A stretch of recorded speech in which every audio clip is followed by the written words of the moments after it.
Here's Pat LaLama. It's a glamorous new look and a new life for the most hated mom in America, Casey Anthony. We, the jury, find the defendant not guilty. And she's sparking outrage across the nation once again with this comment. I'm okay with myself. I sleep pretty good at night. People wondering what parent whose child was a murder victim would have a good night's sleep.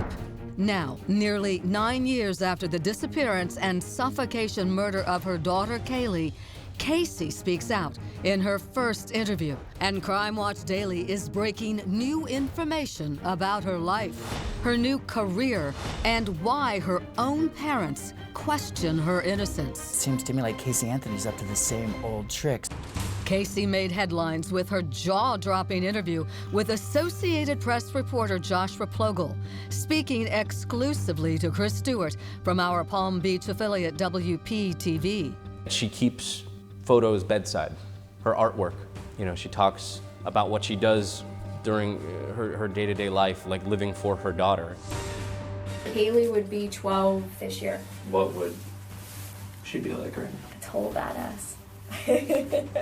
I would like to think she'd be listening to classic rock and playing sports and not taking from anybody.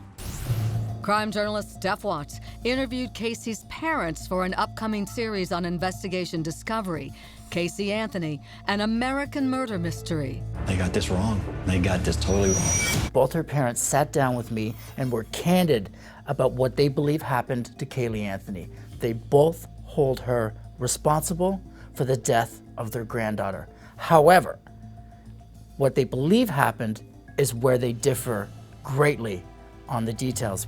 I'm still not even certain as I stand here today about what happened. Casey is now living in Palm Beach with this man, renowned private investigator Patrick McKenna, as seen exclusively in these pictures on dailymail.com. He's an older gentleman, divorced, he has 2 children. As far as romantic involvement, we don't know that much about it. McKenna was the lead investigator on Casey's defense team, and he has worked on other high-profile cases around the world. His big claim to fame really was working for the defense on the O.J. Simpson case. As Crime Watch Daily first reported, McKenna helped Casey start up a photography business in Palm Beach. Not so much to shoot pretty pictures, but to become a private eye herself. One of the reasons I'm so good at my job is because I'm taking everything that the state tried to use against me, like my Facebook and pictures and all that stuff that they distorted. I now go through and research people's backgrounds and put everything together in a good way. Casey recalls the day that thrust her into the living rooms of America, the day she says Kaylee disappeared from their home in Orlando. What I remember is being in bed, my mom coming in before she left for work and saying goodbye to us, and then waking up several hours later, 2 hours later, and not knowing where she was. But what she doesn't talk about is why she waited 31 days to report Kaylee was missing. During that time, Casey was spotted partying like she hadn't a care in the world.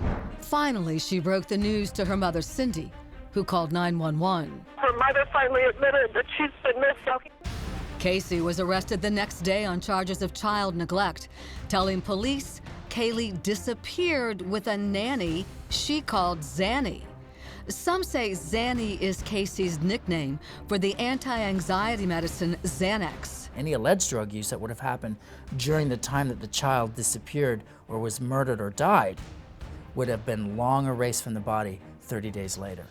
In her sensational interview, Casey implies her father, George, may have had something to do with it. So your parents had her? My dad did. Next thing you know, she's missing, right? How did it play? I did what I was told. I don't remember too much of what happened. Once again, she throws her father under the bus. She accepts no responsibility. Casey's defense team, led by Jose Baez, suggested Kaylee drowned, and Casey's dad, George, covered it up. George has consistently denied those allegations and has never been charged in connection with Kaylee's death. George's attorney went public with his split with his daughter. telling People magazine his heart hurts even more now. While Casey was acquitted of murder, she was convicted of other charges. Well, you were also convicted of one thing. Lying to the cops. Right. People lie to the cops every day. Cops lie to people every day. I'm just one of the unfortunate idiots who admitted that they lied. I see why I was treated the way that I was, even had I been completely truthful with those officers. What weren't you truthful about? And I understand it might have been out of panic. No, it was things that I didn't know at the time. To your understanding, how did she die? I don't know. You don't know. Something about drowning, possibly. Everyone else has their theories. I don't know. I think it's very interesting how she doesn't remember things. What do you mean? She can remember specific details right up until her daughter disappeared, and then it's a blank spot. One of those new theories coming out just last week, Belvin Perry, the now retired judge who presided at her trial, says he believes Casey may have accidentally killed Kaylee using too much chloroform, a powerful anesthetic. He believes Casey Anthony chloroformed her daughter to put her to sleep so she could go out and live the life that we saw in the photos. Today, Casey is finally starting to go out in public. She says she just doesn't care about what people think. I don't give a about what anybody thinks about me. I don't care about that. I never will. And Steph Watts joins me now. Steph, you talked in depth with Casey's parents. What is their relationship with her now? It's definitely camps divided within that home. Cindy's doing everything she can to heal that family. George, as you'll see in my special, not so much. I gotta believe this has put an incredible strain on George and Cindy's relationship.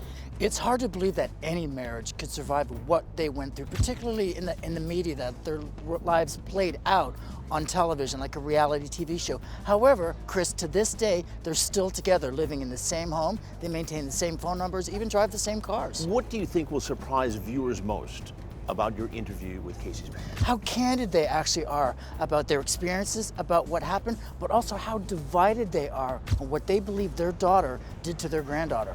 Steph, thank you very much for being with us today. We look forward to the special this April 9th, 10th, and 11th on Investigation Discovery's Casey Anthony, an American Murder Mystery.